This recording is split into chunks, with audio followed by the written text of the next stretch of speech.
دادو شہریوں اور سماجی تنظیموں نے الزام عائد کیا ہے کہ نیشنل بینک دادو ایجنٹ مافیا کا گڑھ بن چکا ہے، جہاں عام شہری اپنے جائز کام بھی رشوت کے بغیر نہیں کروا سکتے۔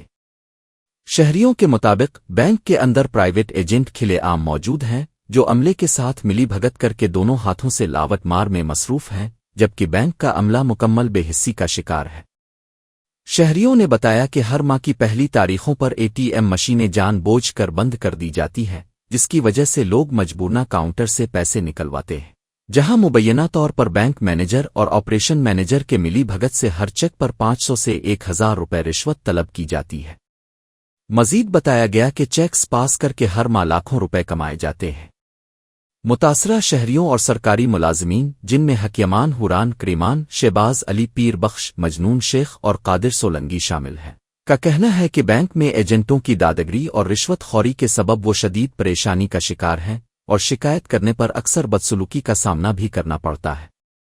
شہریوں اور سماجی تنظیموں نے مطالبہ کیا ہے کہ نیشنل بینک دادو میں جاری ایجنٹ مافیا، رشوت خوری اور انتظامی بے ضابطگیوں کا فوری نوٹس لیا جائے اور ذمہ داران کے خلاف سخت کارروائی کی جائے۔